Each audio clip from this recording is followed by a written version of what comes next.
अब की बार आनंदराज आंबेडकर खासदार असा निर्धार देशातील सर्व आंबेडकर चळवळीतील पदाधिकाऱ्यांनी कार्यकर्त्यांनी जल्लोषादी वातावरणात केला असून अमरावतीतून आनंदराज आंबेडकर यांना विजयी करण्याचा चंग या कार्यकर्त्यांनी बांधलाय। अमरावती येथे आनंदराज आंबेडकर यांच्या लोकसभा प्रचारासाठी राज्यातील सर्व जिल्ह्याच्या कार्यकारिणी सहभागी होऊन प्रचार यंत्रणा सतर्क करणार आहेत। सोलापूर रिपब्लिकन महाराष्ट्र राज्य कार्यकारिणी सदस्य धडाडीचे नेते सिद्धार्थ दादा कांबळे, जिल्हाध्यक्ष अमित गायकवाड, जिल्हा सरचिटणीस राजशेखर चंदनशिवे, उपाध्यक्ष नानासाहेब रणशृंगारे, गंगाधर घोडेश्वर यांच्या नेतृत्वाखाली रिपब्लिकन सेनेची टीम अमरावती येथे दाखल होणार असून प्रचार धडाक्यात करण्यात येणार आहे।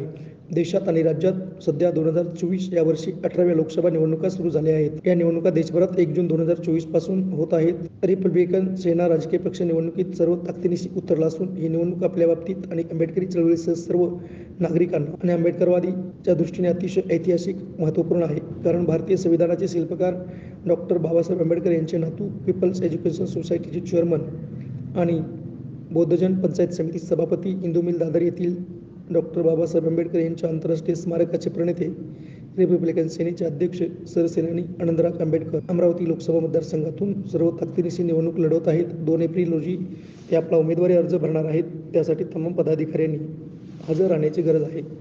2 जूनपर्यंत फक्त प्रचारात आनंदराज यांच्या कार्याचा गौरव, जनतेचे प्रश्न काय आहेत, रिपब्लिकन सेना ते प्रश्न सोडवण्यासाठी नेहमी प्रयत्नशील तत्पर राहणार आहे। यासाठी सर्वांनी त्यांना प्रचंड बहुमताने निवडून आणण्यासाठी आता एकच लक्ष्य, आनंदराज आंबेडकर अमरावतीचे खासदार करण्यासाठी तमाम भीमसैनिकांनी इतिहास निर्माण करावा आणि हे क्रांती पर्व उभा करण्यासाठी आनंदराज आंबेडकरांना लोकसभेत पाठवण्यासाठी सतर्क व्हावा असे हाक कार्यकर्त्यांनी दिली आहे।